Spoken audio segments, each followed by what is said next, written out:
जी, अब हम आ गए चैप्टर नंबर 4 पे। External economic influences on business behaviour.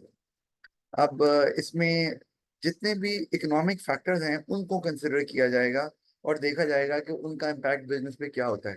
Paper में भी आपको डिफरेंट इकोनॉमिक चेंजेस मेंशन की होंगी केस स्टडी में, और फिर पूछा जाएगा कि बताएं कोई सी दो चेंजेस जो हैं। 8 नंबर का सवाल भी आता है और ज्यादा का भी आता है कि बताएं जी ये चेंजेस। अगर तो ज्यादा का आता है तो फिर वो सजेशन भी पूछेंगे कि भाई इकोनॉमिक चेंजेस जो हो रही हैं ये बिजनेस के लिए फायदेमंद है या नहीं।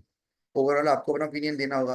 और अगर वो 8 नंबर का क्वेश्चन आता है तो फिर आपसे कोई सी दो इकोनॉमिक चेंजेस के बारे में पूछेंगे और बताएंगे इसका क्या इम्पैक्ट है बिजनेस के ऊपर। तो इस तरह करके सवाल आपको आ सकता है। अच्छा, अब हम बात करते हैं। सबसे पहले तो अब इकोनॉमिक इन्फ्लुएंसेस की जब बात कर रहे हैं या इकोनॉमिक फैक्टर्स की जो बात कर रहे हैं that can affect business activity, तो पहले इकोनॉमिक ऑब्जेक्टिव्स ऑफ गवर्नमेंट आ गया जो आपने ओ लेवल में भी पढ़ा हुआ है। इकोनॉमिक ऑब्जेक्टिव ऑफ गवर्नमेंट क्यों बनाए जाते हैं, पहले तो ये सवाल का जवाब भी हम ले लें। इकोनॉमिक ऑब्जेक्टिव बनाए जाते हैं, ऑब्वियसली गवर्नमेंट बनाती है ताकि इकोनॉमी को सही से मैनेज किया जा सके। इकोनॉमी को मैनेज करने का मतलब क्या है? उसका मतलब, क्योंकि गवर्नमेंट का तो एक ही प्राइमरी ऑब्जेक्टिव होता है और वो क्या होता है? Public welfare. तो इकोनॉमी को सही से मैनेज करने का मतलब है कि पब्लिक वेलफेयर को मैक्सिमाइज किया जाए। और उसके लिए गवर्नमेंट ये ऑब्जेक्टिव सेट करती है कि अगर ये ऑब्जेक्टिव अचीव हो रहे हैं, इसका मतलब है हम पब्लिक वेलफेयर को इम्प्रूव कर रहे हैं। इन अगर ऑब्जेक्टिव्स को आप मीट करते जा रहे हैं तो मेन मकसद तो यही है। अच्छा, और उसमें ऑफ कोर्स अगर इकोनॉमी अच्छी जा रही है, प्रोग्रेस कर रही है, तो इकोनॉमिक इंडिकेटर्स ये शो कर रहे हैं कि इकोनॉमी जो है ना वो ग्रो कर रही है। तो इसका मतलब है कि वहां पे रहने वाले लोग जो हैं उनको भी उसका फायदा हो रहा होगा।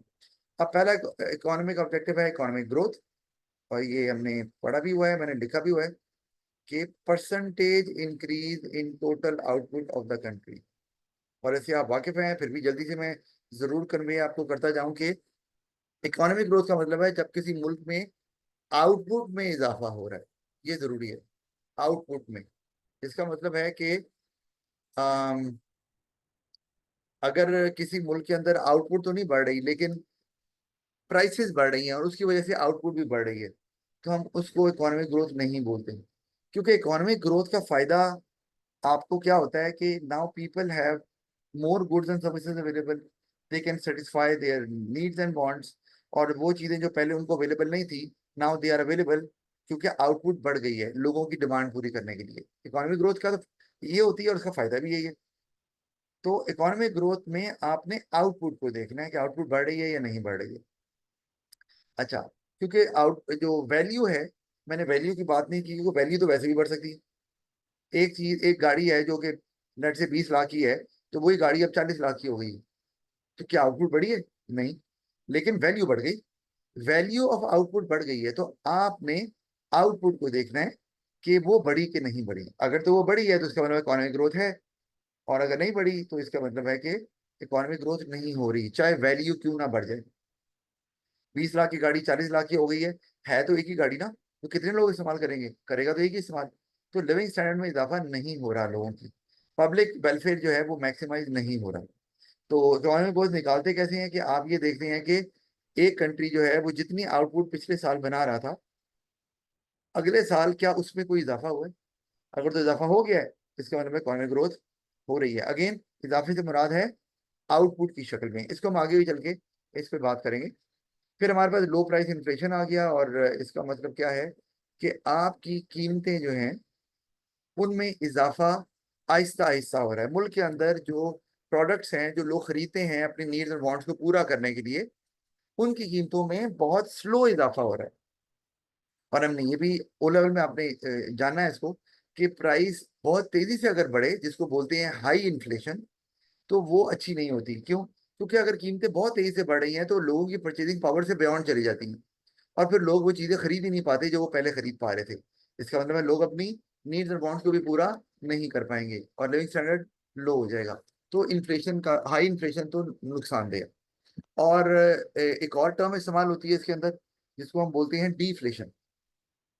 तो डीफ्लेशन जो है ना वो भी अच्छी नहीं होती। और डीफ्लेशन को हम क्या बोलते हैं, मैं यहाँ पे ना लिखता भी जाता हूँ चले, ताकि आपके सामने भी ये चीजें आती रहें स्टार्ट में, क्योंकि आपको पेपर में तो कुछ कोई भी चीज वो पूछ सकते हैं ना। आपको जरूरी नहीं है कि वो इन्फ्लेशन ही दी हो। तो मैंने जैसे वो कहा कि आपकी जो लो प्राइस इन्फ्लेशन है, इसका तो मतलब है, इन्फ्लेशन का तो मतलब है rate of increase in average price per year, कि आपकी हर साल प्राइस में कितना इजाफा हो रहा है। यहाँ पे एवरेज प्राइस से मुराद जो है वो प्राइस लेवल है, कि ओवरऑल जो है वो प्राइसेस बढ़ रही हैं या कम हो रही हैं, ये किसी एक चीज की प्राइस नहीं है। अच्छा, और अगर लो प्राइस इन्फ्लेशन है तो प्राइस लेवल क्या करता है, price level rises slowly, Aahista Aahista बढ़ रहा है। और जब आहिस्ता आहिस्ता बढ़ता है तो इसके फायदे क्या हैं, पहले तो ये देख लो। एक तो ये कि लोगों की इनकम शायद ज्यादा तेजी से बढ़ रही है और प्राइसेस उतनी तेजी से नहीं बढ़ रही। मैं एग्जांपल देता हूँ कि लोगों की इनकम जो है ना, एग्जांपल देता हूँ, वो बढ़ रही है 10% से, ठीक है। और जो प्राइसेस है ना, वो बढ़ रही हैं, फॉर एग्जांपल यहाँ मैं लिख देता हूँ, प्राइस प्राइस लेवल आप ले लें, ऐसे समझ लें, वो बढ़ रही है, फर्क किया 4% से। तो आपको इतना फर्क नहीं पड़ रहा। क्यों? क्योंकि कीमतें अगर बढ़ रही हैं तो आपकी इनकम भी तो बढ़ रही है, इनफैक्ट इनकम आपकी ज्यादा तेजी से बढ़ रही है, तो आपकी परचेजिंग पावर बढ़ेगी, कम नहीं होगी। तो ये एक अच्छी चीज है। अच्छा, दूसरी बात, जब प्राइसेस बढ़ती हैं तो प्रोड्यूसर्स को इंसेंटिव मिलता है। प्राइस लेवल अगर राइज कर रही है तो प्रोड्यूसर कहते हैं यार ये तो अच्छी बात है। क्यों? क्योंकि प्राइस लेवल जब बढ़ती है तो प्रॉफिट भी बढ़ता है, वो भी बढ़ता है। और जो प्रोड्यूसर्स इनकरेज होते हैं तो वो फिर ज्यादा चीजें बनाते हैं। अगर तो और ज्यादा चीजें बनेंगी तो इकोनॉमी ग्रोथ होगी।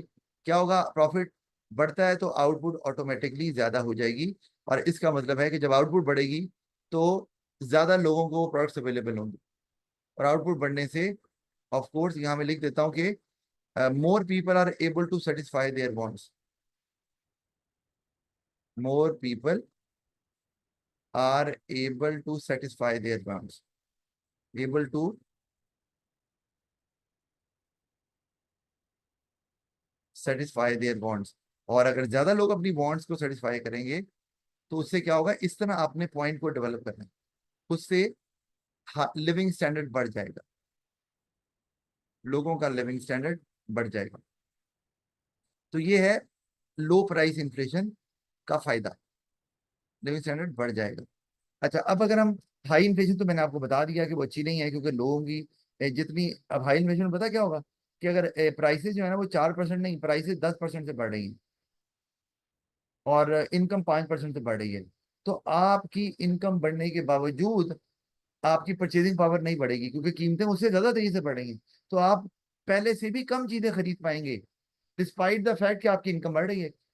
लेकिन क्योंकि कीमतें ज्यादा तेजी से बढ़ रही हैं, आपकी लिविंग स्टैंडर्ड कम हो जाएगी। तो हाई इन्फ्लेशन जो है वो तो कभी भी गवर्नमेंट का ऑब्जेक्टिव नहीं होता। हाई इन्फ्लेशन, ठीक है, वो नहीं होता, क्योंकि हाई इन्फ्लेशन से लोअर लिविंग स्टैंडर्ड अचीव होता है, क्योंकि लोग खरीद ही नहीं सकते इनकम बढ़ने के बावजूद, क्योंकि इनकम इतनी तेजी से नहीं बढ़ती जितनी तेजी तेजी से हाई इन्फ्लेशन में कीमतें बढ़ती हैं। और एक चीज जो रह गई वो है कि अगर सर कीमतें कम हो जाए, कीमतें कम होने को हम क्या बोलते हैं, जो टर्म इस्तेमाल करते हैं वो है डीफ्लेशन, और इसका दूसरा नाम होता है नेगेटिव इन्फ्लेशन। इन्फ्लेशन नेगेटिव होने का मतलब है कि कीमतें अब बढ़ने के बजाय उल्टा कम होना शुरू हो गई, तो प्राइस लेवल फॉल कर रहा है। तो ये भी गवर्नमेंट का ऑब्जेक्टिव नहीं होता। और उसका रीजन क्या है कि भाई अगर प्राइसेस कम होंगी, अच्छा एक चीज और, लो इन्फ्लेशन में बता रहा हूँ कि अगर अब कीमतें बढ़ रही है ना लो इन्फ्लेशन में, तो लोग भी कहते हैं यार आगे जाके कीमतें ज्यादा हो जाएंगी तो क्यों ना अभी खरीद लें। लोग भी ये कहते हैं ना। तो जब चीजों की डिमांड होती है तभी तो बिजनेसेस इन्वेस्ट करते हैं और मजीद एक्सपैंड करते हैं। तो लोग जो कहते हैं यार बाद में खरीदना, अभी खरीदो आगे जाके ज्यादा महंगी हो जाएगी, लेकिन ऑफ कोर्स वो महंगी बहुत स्लो स्लो हो रही है, तो बड़ी साल डेढ़ दो साल के बाद जाके महंगी होगी, ठीक है।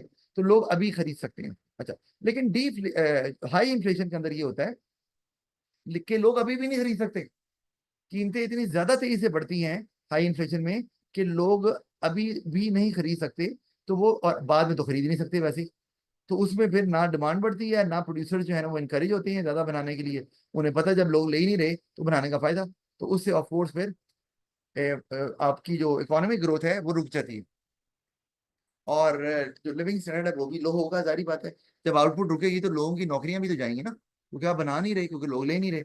अच्छा, डिफ्लेशन में क्या होता है, कीमतें कम हो रही है तो दो काम होंगे, एक तो ये है कि जो प्रोड्यूसर है वो डिस्करेज होगा, प्रोड्यूसर विल बी डिस्करेज्ड। अच्छा, प्रोड्यूसर क्यों डिस्करेज हो रहा है? क्योंकि वो कह रहा है कि भाई मैंने जितने की चीज ली है ये उससे कम हो गई है, मैं क्यों बेचूं या मैं क्यों प्रोड्यूस करूं?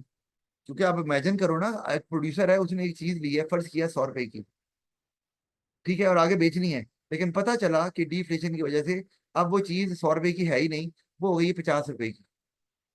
तो क्या प्रोड्यूसर जो है वो लॉस में बेचे? तो जाहिर बात है वो कहेगा यार भाई मैंने प्रोड्यूस करना ही नहीं है, मैंने बेचनी ही नहीं, मैंने बनानी भी नहीं है। क्योंकि जब मैं बनाऊंगा तो महंगी बनेगी और जब बेचूंगा तो सस्ती बिकेगी, तो मेरा तो प्रॉफिट ही नहीं है। तो प्रॉफिट, प्राइस कम होने से प्रॉफिट जो है ना वो भी कम हो जाता है, या फिर वो लॉस में कन्वर्ट हो जाता है और लॉस बढ़ना शुरू हो जाता है।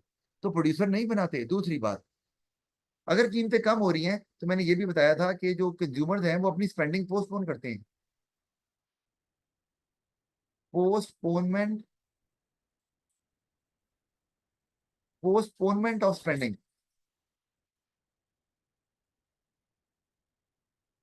ठीक है, कौन कर रहा है? By consumers. वैसे मुझे दूसरे वहां पे करना चाहिए था काम, लेकिन चले कोई बात नहीं, अब यहीं पर ही सही। कंज्यूमर्स क्यों पोस्टपोन कर रहे हैं? इमेजिन करें कि आप कोई चीज लेने गए मार्केट से और आपको ये पता चल रहा है कल जो है ये और सस्ती होने वाली है, तो अब आज क्यों लेंगे? आप कहेंगे यार कल आता हूँ फिर। आप फिर कल आ गए, तो कल आप फिर पता चला कि कीमत और कम हो रही है, क्योंकि डिफ्लेशन इस चीज का नाम नहीं है कि कीमतें एक दफा कम हुई हैं। डिफ्लेशन का मतलब है कॉन्स्टेंटली कीमतें कम होती जा रही हैं for a longer time period. जिस तरह इन्फ्लेशन एक दफा प्राइस बढ़ने को नहीं बोलते। इन्फ्लेशन क्या है? कि प्राइसेस बढ़ती ही जाएं मुसलसल। तो अगर कीमतें कम होती जा रही हैं तो लोग जो हैं वो अपनी स्पेंडिंग को पोस्टपोन करते जाएंगे कि यार कल खरीदेंगे, कल खरीदेंगे, कल खरीदेंगे। तो ना तो प्रोड्यूसर बनाने के लिए तैयार है, ना कंज्यूमर लेने के लिए तैयार है। तो आपके मुल्क में इकोनॉमिक क्राइसिस आ जाएगा। और इकोनॉमिक क्राइसिस क्या है?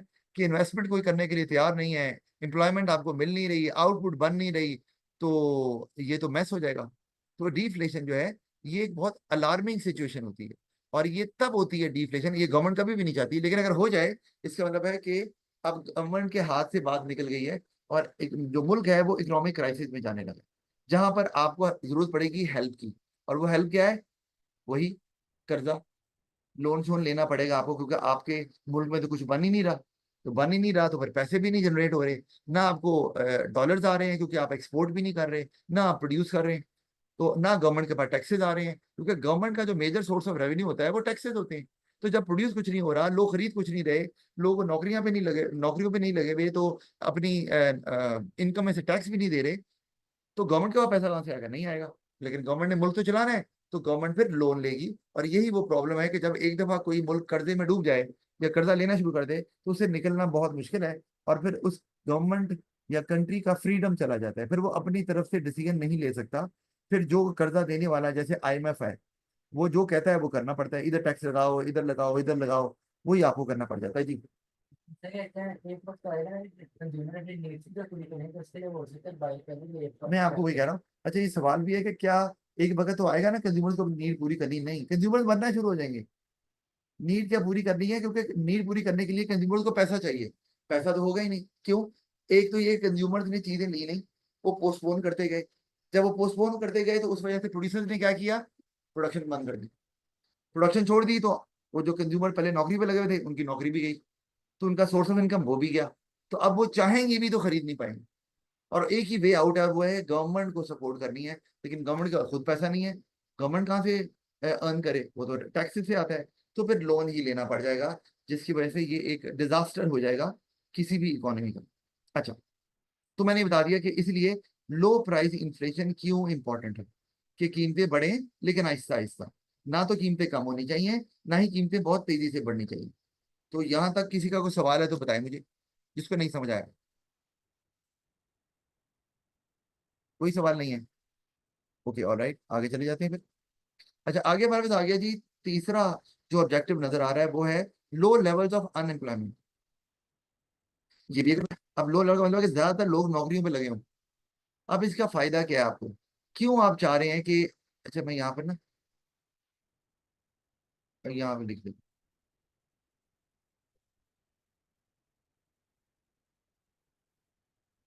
यहाँ देखिए, मैं लिख रहा हूँ गवर्नमेंट चाह रही है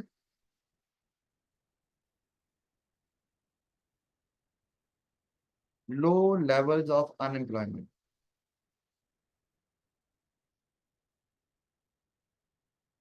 अब ये गवर्नमेंट क्यों चाह रही है, इससे फायदा क्या हो रहा है मुल्क का और लोगों का भी।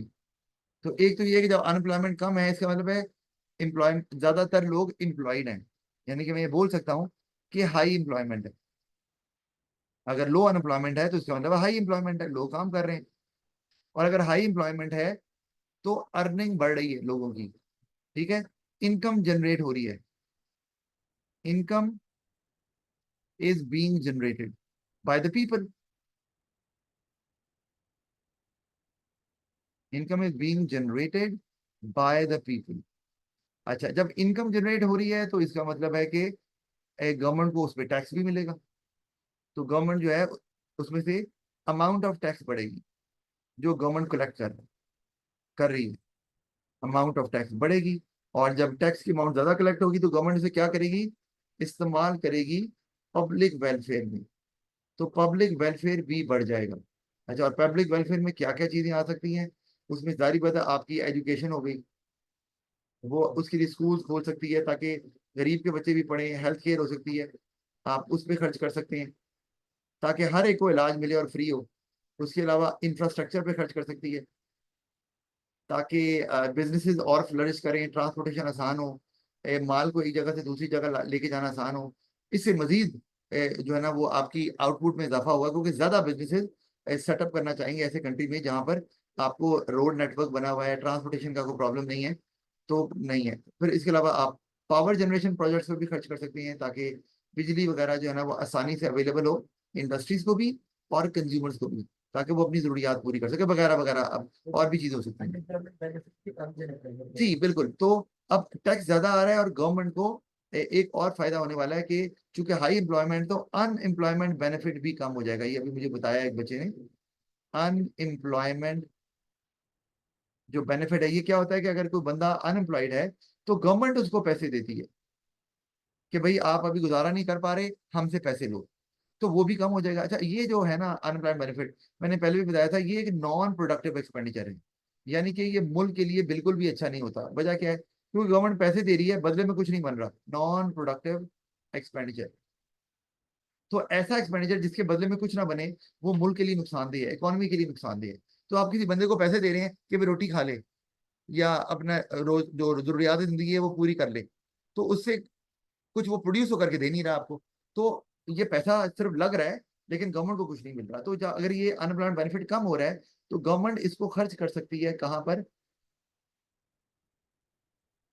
किस कामों में गवर्नमेंट खर्च कर सकती है इसको, इस पैसे को जो बच रहा है गवर्नमेंट का, प्रोडक्टिव एक्सपेंडिचर। प्रोडक्टिव एक्सपेंडिचर कर सकती है गवर्नमेंट इस पैसे से। और प्रोडक्टिव एक्सपेंडिचर यही है कि जिससे कुछ प्रोड्यूस हो, और वो क्या है, वो यही है सारा। एजुकेशन, आपने स्कूल बनाया तो अब प्रोड्यूस होगी ना, अब सर्विसेज प्रोड्यूस होंगी, एजुकेशन, एजुकेशनल सर्विसेज। आपने हॉस्पिटल बनाया तो अब डॉक्टर की सर्विसेज, नर्सेज की सर्विसेज वो मिलेंगी ना। इंफ्रास्ट्रक्चर में भी ट्रांसपोर्टेशन आसान हो, एक रोड बन गई, सारी चीज। आपने पैसा खर्च किया तो रोड भी तो बनी है। फिर आपने पैसा खर्च किया है तो डैम बन गया या कोई पावर जनरेशन प्रोजेक्ट आपने लगाया है। तो ये प्रोडक्टिव एक्सपेंडिचर है, क्योंकि ये तमाम चीजें जो हैं ये इकोनॉमी को ग्रो करने में मदद देती हैं, इकोनॉमिक ग्रोथ की तरफ लेकर जाती हैं आपको। और दूसरी चीज क्या है, ये लिविंग स्टैंडर्ड को लोगों की बढ़ाती हैं। इन दोनों के लिए ये फायदा होता है। तो हमने कवर कर लिया। अच्छा, इसी तरह अनएम्प्लॉयमेंट में एक और भी होता है। अगर अनएम्प्लॉयमेंट कम है तो सॉरी, हाँ कम है, तो एक तो ये है कि आप क्राइम रेट कम हो जाएगा। क्योंकि अगर गवर्नमेंट जो है वो, अगर अनएम्प्लॉयमेंट बहुत ज्यादा हो गई है, इतनी ज्यादा कि गवर्नमेंट सबको सपोर्ट ही नहीं कर पा रही। और नॉर्मली जो अंडर डेवलप्ड कंट्रीज होते हैं उसमें गवर्नमेंट कोई नहीं देती अनएम्प्लॉयमेंट अलाउंस। ये जो हमने पढ़ा है अभी अनएम्प्लॉयमेंट बेनिफिट, ये गवर्नमेंट कोई नहीं देती। ये तो देती है वेलफेयर स्टेट्स, कनाडा हो गया या स्वीडन हो गया या यूके हो गया या अमेरिका हो गया, वहां पर देते हैं। तो हमारे जैसे कंट्री है वहां कहाँ मिलता है। तो फिर लोगों ने जिंदा तो रहना है ना, तो फिर क्राइम तो करेंगे, फिर छीनेंगे, डाका डालेंगे। तो वो भी कम हो जाएगा। और जब क्राइम रेट कम हो जाता है तो आपको पता है इससे क्या फायदा होता है, रेपुटेशन जो किसी भी कंट्री की है वो इंप्रूव कर जाती है। और जब इंप्रूव कर जाती है कि यहाँ क्राइम रेट कम है, तो वहां पर फिर जो इन्वेस्टर्स होते हैं वो इनकरेज होते हैं, जिन्होंने बिजनेस का सेटअप लगाना है, इन्वेस्टर्स गेट एनकरेज्ड। इंडिया में जैसे जी, फॉरेन ये हो जाएगा फिर। उससे आप टूरिज्म, टूरिस्ट आएंगे, क्योंकि हर मुल्क में कोई ना कोई टूरिस्ट स्पॉट तो होता है। टूरिस्ट जो है ना ये बढ़ जाएंगे आपके, और इससे फिर एम्प्लॉयमेंट अपॉर्चुनिटीज मजीद क्रिएट होंगी आपकी, ऑफ कोर्स। अच्छा, बात नहीं भाई, ये मैंने बहुत सी चीजें आपको बता दी कि अनएम्प्लॉयमेंट आप क्यों चाहते हैं कि लो लेवल पे ही रहे। अच्छा, अब वापस चलते हैं, तो आगे हमारे पास आ गया इक्विलिब्रियम या बैलेंस्ड बैलेंस ऑफ पेमेंट हमें नजर आ रहा है। हमने कहा पहले ही डिस्कस कर लें, तो आगे हमें ना चैप्टर को कवर करने में आसानी रहेगी, मैं इसीलिए स्टार्ट में ही ये चीजें डिस्कस करता जा रहा हूँ। अब बैलेंस ऑफ पेमेंट आपने पढ़ा भी हुआ है पहले कि वो क्या, ये BOP, बैलेंस ऑफ पेमेंट। और ये क्या रिकॉर्ड करता है, ये रिकॉर्ड करता है, रिकॉर्ड्स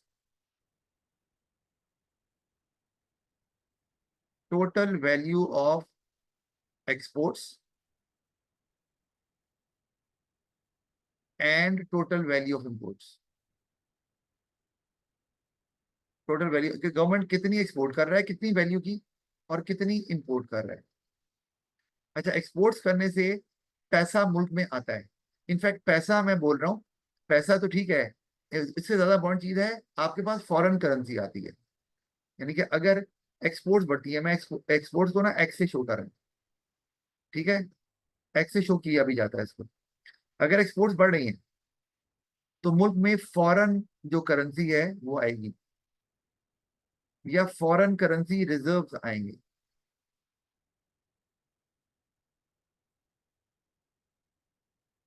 फॉरेन करेंसी रिजर्व्स, और आसान लफ्जों में मैं क्या बोलूंगा कि डॉलर्स आएंगे भाई।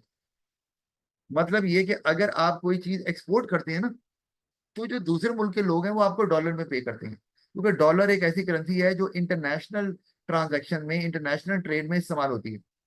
जब भी आप किसी दूसरे मुल्क से चीज लेते हैं या खरीदते हैं, या आप सेल करते हैं, तो आपके पास डॉलर आएंगे। और डॉलर बहुत इंपॉर्टेंट है किसी भी मुल्क की इकोनॉमी के लिए। क्यों? क्योंकि डॉलर आपको चाहिए होते हैं, क्योंकि कल को आपने भी कुछ ना कुछ इंपोर्ट करना है, टू बाय एसेंशियल इंपोर्ट्स। मतलब अगर हर तरह की इंपोर्ट ना भी करें, टू बाय एसेंशियल इंपोर्ट्स। जैसे कि क्या हो सकता है, जैसे ऑयल है। अब हमारा मुल्क जैसे ऑयल नहीं प्रोड्यूस करता, तो वो बाय करना है, बाय करने के लिए सऊदी अरब क्या मांगता है, डॉलर। सऊदी अरब से लेते हैं ना। इसी तरह से मेडिसिन, अब कई मेडिसिन है जो हमारे मुल्क में नहीं बनती, एक्सपेंसिव है, और लाइफ थ्रेटनिंग डिजीजेस के लिए इस्तेमाल होती हैं, वो भी कहाँ से लेंगे, बाहर से। बाहर से लेने के लिए क्या चाहिए, dollars.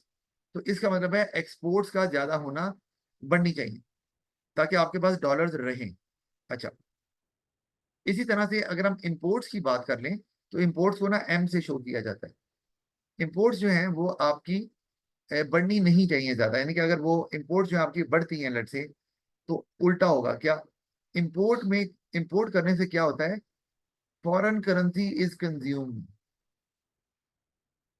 Foreign currency is consumed.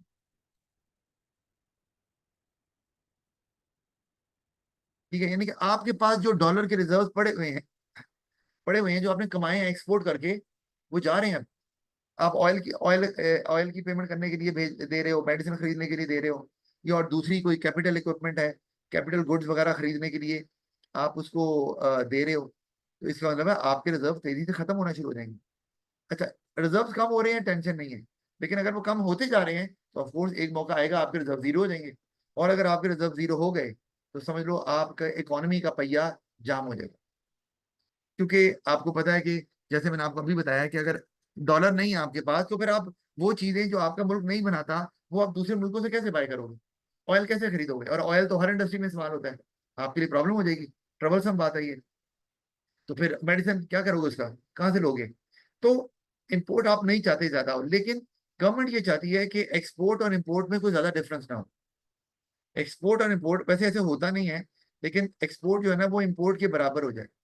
उससे क्या होगा, जितना पैसा आपका जा रहा है उतना आ भी तो रहा है, यही है ना। तो आपको शॉर्टेज नहीं होगी किस चीज की, डॉलर की। फॉरेन करेंसी की, ठीक है।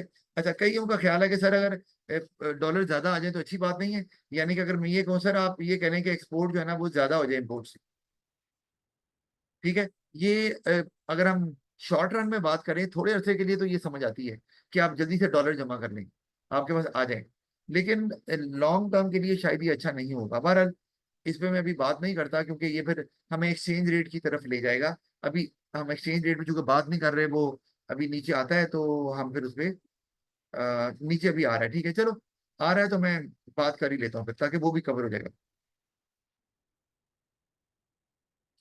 वो क्या, अगर एक्सपोर्ट्स इंपोर्ट से ज्यादा होना शुरू हो जाए, ठीक है, तो अभी अगर मैं ये कहता हूं कि $1 आपका जो है वो बराबर है 278 रुपीज के, फॉर एग्जाम्पल, ठीक है।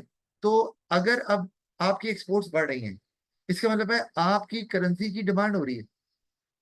ये जो अभी कंडीशन नजर आ रही है, यहाँ पे क्या हो रहा है, डिमांड फॉर PKR। PKR मतलब Pakistani rupees, demand for PKR is increasing,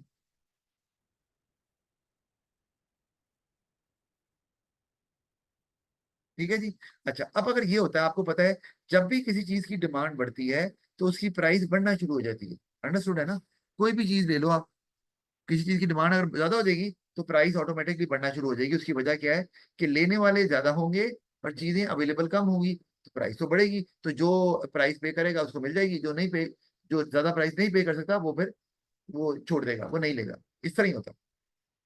तो इसी तरह अगर पाकिस्तानी करेंसी की डिमांड ज्यादा है, क्योंकि एक्सपोर्ट्स पाकिस्तान ज्यादा कर रहा है, इंपोर्ट कम कर रहा है, तो पाकिस्तान का एक्सचेंज रेट बढ़ना शुरू हो जाएगा। और वो क्या होगा, ये मैंने डॉलर वहां लिख दिया, 1 मिनट, ये यहाँ लिख दिया कि अब $1 कितने का हो गया, हम कर लेते हैं, डॉलर हो गया 100 रुपए का। ये पाकिस्तानी रुपीज कम नहीं हुए, $100 का मतलब क्या, मतलब ये है कि पहले आप 278 रुपीज देते थे तो आपको $1 मिलता था, और आप $1 की चीज ले लेते थे दूसरे मुल्क से। अब आपको सिर्फ 100 रुपीज देने पड़ेंगे और आपको $1 मिल जाएगा, और आप फिर वो वही चीज जो $1 की मिल रही थी वो आप 100 रुपए में लेके जा रहे हैं, ठीक है। आपको तो फायदा हो रहा है, ये समझ आ रही बात। लेकिन क्या होगा, प्रॉब्लम क्या होगी, आपको यहाँ फायदा तो हो रहा है, आपको चीज सस्ती मिल रही है दूसरे मुल्कों से, लेकिन दूसरे मुल्क जो आपसे चीजें ले रहे हैं, यानी कि आपकी एक्सपोर्ट बढ़ रही है। अब मुझे बताओ, अमेरिकन हैं, मैं उन्हीं की बात कर लेते हैं। तो अमेरिकन जो है वो $1 पहले देते थे और पाकिस्तान से 278 रुपीज की चीजें ले लेते थे। आपको $1 दिया और रुपीज में कन्वर्ट किया, पर आपको रुपीज में पे कर दिया। अच्छा, अब जब डॉलर अब वो एक पे कर रहे हैं तो उन्हें सिर्फ 100 रुपए की चीजें मिलेंगी। इसका मतलब है पाकिस्तान की आइटम उनके लिए एक्सपेंसिव हो जाएंगी, ठीक है। क्या हो जाएगा जी, expensive exports.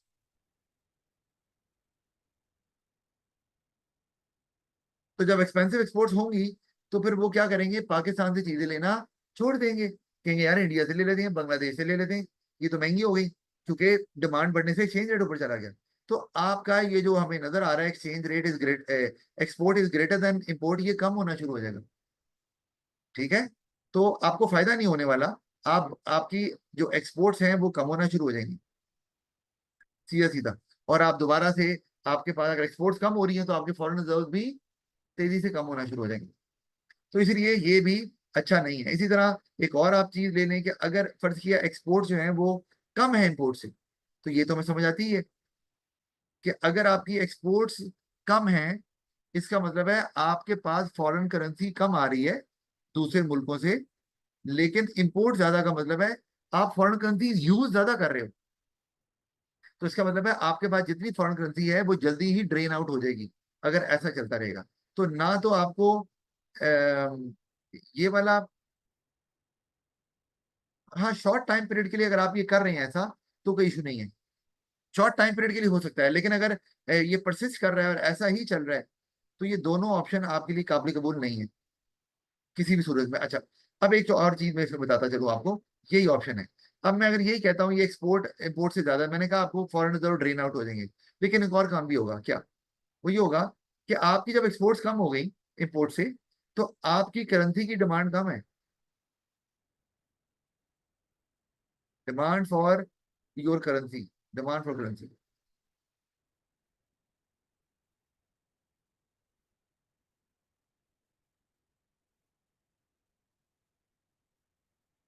Demand for currency falls. तो जब आपकी करेंसी फॉल करना शुरू कर दी तो अब पता क्या होगा, यहां से देखो, अब हो जाएगा कि जो $1 है वो हो जाएगा लेट से $400 का। जारी बात है, जब किसी चीज की डिमांड नहीं होती तो आपको पता है उसकी कीमत कम होना शुरू हो जाती है। तो पाकिस्तान करेंसी की डिमांड कम हो गई क्योंकि एक्सपोर्ट्स कम है, और आपको लेकिन डॉलर चाहिए, क्यों? क्योंकि आप इंपोर्ट कर रहे हैं।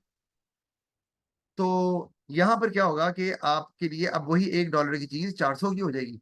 तो आपके लिए तो प्रॉब्लम हो गया। और इमेजिन करो, अगर आपने ऑयल खरीदना है, आपने मेडिसिन खरीदनी है, आपने मशीनरी खरीदनी है, कोई टेक्नोलॉजी खरीदनी है, आप खरीद ही नहीं पाओगे, ये बहुत महंगी पड़ जाएगी।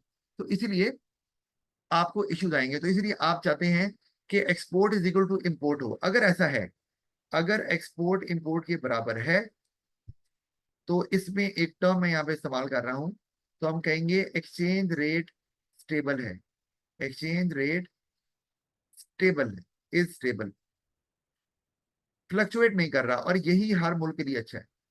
और उसकी वजह भी है एक और, कि अगर एक्सचेंज रेट चेंज होता है कभी ज्यादा कभी कम, तो जो एक्सपोर्टर और इम्पोर्टर हैं, मतलब आपके मुल्क में इंपोर्टर भी हैं जो दूसरे मुल्कों से चीजें लेते हैं जैसे मेडिसिन, आपके मुल्क में एक्सपोर्टर भी हैं जो यहाँ से जैसे कि राइस हो गया, कॉटन हो गई, दूसरे मुल्कों में सेल करते हैं। ठीक है, दोनों दोनों की बात कर रहा हूँ। तो अगर तो ये फ्लक्चुएशन हो रही है तो उनके लिए अनसर्टेनिटी हो जाएगी, यार कभी एक्सचेंज रेट ज्यादा हो जाता है कभी कम हो जाता है, तो हमें कहीं नुकसान ना हो जाए, या ठीक है। तो उस चक्कर में ये अपने कारोबार नहीं कर सकेंगे। और अगर इंपोर्टर एक्सपोर्टर काम नहीं, कारोबार नहीं करेंगे, तो इकोनॉमी को भी नुकसान होगा। बताया आपको, मेडिसिन कैसे आएंगी जो इंपोर्ट कर रहे हैं, या अगर एक्सपोर्ट कर रहे हैं तो चावल और मैंगोज और कॉटन और सर्जिकल आइटम, स्पोर्ट्स गुड्स, ये जो अगर एक्सपोर्ट करता है पाकिस्तान, वो नहीं होंगी। तो यहाँ पर भी प्रॉब्लम आ जाएगा, क्योंकि आपकी इंडस्ट्रीज अगर उसी पे चल रही हैं कि आप दूसरे मुल्कों को भी भेज रहे हैं, तो फिर आपके मुल्क में तो वो अनएम्प्लॉयमेंट हो जाएगी, क्योंकि जब बाहर के मुल्कों में डिमांड नहीं है, क्योंकि आपके इन्वेस्टर जो है ना वो प्रोड्यूस नहीं कर रहे, तो वो वर्कर्स भी नहीं रखेंगे, तो अनएम्प्लॉयमेंट बढ़ जाएगी। तो वही मुल्क के अंदर क्राइम रेट भी बढ़ जाएगा, रेपुटेशन खराब हो जाएगी, और आउटपुट बनेगी नहीं, इकोनॉमिक ग्रोथ भी नहीं होगी। ओवरऑल मुल्क जो है वो जमीन के साथ लग जाएगा और इकोनॉमिक क्राइसिस आ जाएगा। तो ये मैंने इसलिए बताया है क्योंकि आपका जो अगला ऑब्जेक्टिव है इक्विलिब्रियम के साथ जुड़ा हुआ है, वो है द एक्सचेंज रेट स्टेबिलिटी। ठीक है। अच्छा, हर मुल्क में ना कभी डेफिसिट और सरप्लस होता है, लेकिन अगर वो स्मॉल डेफिसिट है, स्मॉल सरप्लस है, तो नो इश्यूज, वो मैनेज हो जाता है। और दूसरे कंट्रीज भी प्रॉब्लम नहीं कर रहे हैं इसके बारे में, क्योंकि अगर आपकी चीज बहुत अच्छी है और लोग फिर भी आपसे ले रहे हैं और आपकी एक्सपोर्ट ज्यादा है, तो नो इशू, ठीक है। और वो कंट्री कहते हैं नहीं यार, ऐसी प्रोडक्ट कहीं से नहीं मिल रही। जैसे पाकिस्तान में जो टॉप क्वालिटी का बासमती राइस है ना, वो एक्सपोर्ट किया जाता है, और पाकिस्तान में अगर largest exporter of basmati rice कहें तो वो पाकिस्तान दूसरे नंबर पे आ रहा है। अनफॉर्चुनेटली पहले नंबर पे कौन है? इंडिया। तो अब वो अगर अच्छा है, क्वालिटी का है, तो वो फिर भी आपसे ले रहे हैं। अगर आपका एक्सचेंज रेट थोड़ा ऊपर भी चला गया है, उन्हें थोड़ा महंगा भी पड़ रहा है, कहते हैं कोई बात नहीं। लेकिन अगर ये परसिस्ट कर रहा है और बढ़ता ही जा रहा है, फिर प्रॉब्लम होगा। तो इसका मतलब है आपका डेफिसिट और सरप्लस लार्ज नहीं होना चाहिए, स्मॉल चल जाता है, कोई इशू नहीं है इसके अंदर। और वो दूसरे कंट्रीज भी बॉदर नहीं करते, वो आपसे खरीदते रहते हैं। अच्छा, एक्सचेंज रेट स्टेबिलिटी मैंने आपको बता दिया है कि यहाँ पे मैंने एक टर्म इस्तेमाल की है, एक्सटर्नल वैल्यू ऑफ करेंसी। तो इस पे भी थोड़ी सी मैं बात कर लूँ यहाँ पर। वो क्या है कि मैं यहाँ पे लिख रहा हूँ वैल्यू ऑफ करेंसी,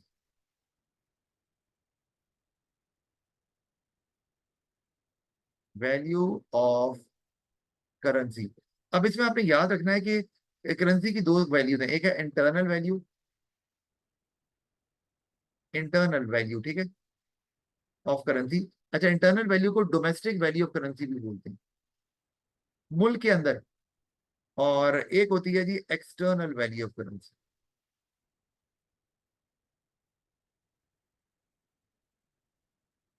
अच्छा, अब मैं अगर ये कहूँ इंटरनल वैल्यू क्या है, तो आप अगर ये कहते हैं कि 100 रुपए में, अगर आपके पास 100 रुपए हैं और आप 100 रुपए से 10 गुड्स खरीद सकते हैं, तो इसका मतलब है ये आप करेंसी की इंटरनल वैल्यू की बात कर रहे हैं। यानी कि परचेजिंग पावर कितनी है, आसान लफ्जों में, पैसा कितनी चीजें खरीद सकता है मुल्क के अंदर, कितनी चीजें खरीद सकता है, purchasing power of money.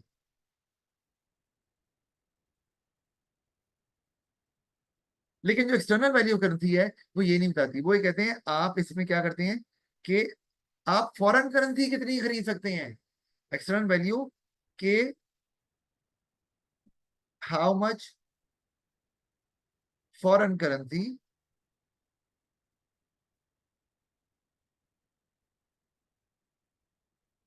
Can be bought. क्योंकि अब जब ये क्यों आपने देखना है, how much foreign currency can be bought, आपकी करेंसी से कितनी आती है, क्योंकि जब आपने एक्सपोर्ट इंपोर्ट करनी है तो आपने एक्सटर्नल वैल्यू देखनी है। जब आपने मुल्क के अंदर से हम चीजें खरीदने जाते हैं मार्केट से, तो हम क्या देखते हैं, इंटरनल वैल्यू, कि यार हमारे पास पैसे कितने हैं, चीजों की कीमतें कितनी चल रही हैं आजकल, महंगाई है या नहीं है, और फिर हम उस हिसाब से प्लान करते हैं कि हम इतने पैसे लेके चलेंगे और हमने ये चीजें खरीदनी है। तो we are talking about internal value of currency. आजकल शादियों का सीजन है, तो दुल्हन का जोड़ा बनाना है या दूल्हे के लिए कुछ कपड़े लेने हैं वगैरह वगैरह, तो ये इंटरनल वैल्यू करेंसी चल रही है। लेकिन अगर हम ये देखें कि पाकिस्तान ने कुछ इंपोर्ट करना है, पाकिस्तान ने कुछ एक्सपोर्ट करना है, तो उस सूरत में हम फिर बात करेंगे एक्सटर्नल वैल्यू की, कि हमारी करेंसी से कितनी फॉरेन करेंसी आती है। क्योंकि दूसरे मुल्क के लोग भी यही देख रहे होंगे कि उनकी करेंसी से पाकिस्तानी कितनी करेंसी आती है, तो वो भी एक्सटर्नल वैल्यू की ही बात कर रहे होंगे वहां पर। तो ये दो पता होने चाहिए। तो जब हम एक्सचेंज रेट की बैलेंस ऑफ पेमेंट की बात करते हैं यहाँ पर, तो यहाँ मैंने एक्सटर्नल वैल्यू करेंसी इसीलिए लिखा है कि एक्सटर्नल वैल्यू करेंसी में बहुत ज्यादा चेंजेस नहीं आनी चाहिए, वरना फिर आपकी एक्सपोर्ट इंपोर्ट नहीं होगी, और आपकी वो इंडस्ट्री जो एक्सपोर्ट इंपोर्ट पर रिलाय करती हैं वो बंद हो जाएंगी, और वहां जो वर्कर्स काम करते हैं वो उनकी एम्प्लॉयमेंट चली जाएगी, और फिर सारा मसला, वो अनएम्प्लॉयमेंट भी बढ़ गई और क्राइम रेट भी बढ़ गया, और गवर्नमेंट के पास फिर टैक्स भी नहीं आ रहा क्योंकि बिजनेसेस बंद हो रहे हैं, फिर आउटपुट भी प्रोड्यूस नहीं हो रही, इकोनॉमिक ग्रोथ भी नहीं हो रही। तो ये सब फिर इंटरलिंक्ड है एक दूसरे से। अच्छा, फिर है जी economic relative transfer of wealth, यानी कि इसको बोल सकते हैं कि आप अमीरों से पैसा लेके गरीबों को दें, ये भी गवर्नमेंट का ऑब्जेक्टिव होता है। और इसके लिए गवर्नमेंट क्या कर सकती है कि गवर्नमेंट अमीरों पे टैक्स लगा सकती है, और वो टैक्स क्या हो सकता है, वो हो सकता है लग्जरी टैक्स, या एक और हम बोल सकते हैं top rate of income tax, top rate of income tax. ठीक है, मतलब क्या कि लग्जरी टैक्स का मतलब क्या है, भाई लग्जरी कौन खरीदता है, लग्जरी गाड़ियां, लग्जरी वॉचेस, लग्जरी कपड़े, अमीर आदमी। तो अगर उस पर टैक्स लगाएंगे तो टैक्स कौन देगा, अमीर। और उसी टैक्स को फिर आप इस्तेमाल करेंगे टू सपोर्ट पुअर पीपल, उनके लिए आपने कोई स्कूल कोई हॉस्पिटल बना दिए जहां वो इलाज कर सकें, या उनको वो जो बेसिक नेसेसिटीज हैं उन पे आपने उनकी प्राइसेस कम कर दी। अब गवर्नमेंट तो नहीं बनाती, लेकिन गवर्नमेंट एक काम कर सकती है कि गवर्नमेंट सब्सिडीज दे सकती है उन पैसों से। सब्सिडी क्या होती है कि आप प्रोड्यूसर्स को कहते हैं कि जनाब चीज सस्ती बेचें, और सस्ती जो बेच रहे हैं आप, तो बाकी पैसे हम आपको दे देंगे, ताकि कंज्यूमर जो गरीब लोग हैं उनको आसानी से वो चीजें अवेलेबल हों। लेकिन सब्सिडी तो तभी आप गवर्नमेंट देगी ना जब गवर्नमेंट के पास पैसे होंगे, और पैसे कहाँ से आएंगे, लग्जरी टैक्स लगाने से। इसी तरह top rate of income tax अगर बढ़ा दिया जाए, top rate of income tax का मतलब है जिनकी इनकम बहुत ज्यादा है उन पे उनका टैक्स बढ़ गया, वो भी अमीर लोग होते हैं, और अमीरों से लेके आप फिर गरीबों को सपोर्ट करने में इस्तेमाल कर सकते हैं। आप हाथ से कैश भी दे सकते हैं गरीबों को, या गरीब जैसे बेसिक नेसेसिटीज इस्तेमाल करते हैं, एजुकेशन, हेल्थ केयर और खाना पीना, उस पर आप रिलीफ दे सकते हैं गरीबों को, ताकि उनका भी स्टैंडर्ड लिविंग बेहतर हो जाए। तो मेरा ख्याल आज के लिए इतना ही काफी है, बाकी फिर हम कल करते हैं कंटिन्यू। कोई सवाल है तो पूछ लें। कोई क्वेश्चन नहीं है? ओके ऑल राइट, नो तो सर। बस। जी ओके फाइन, ठीक है फिर खुदा हाफिज।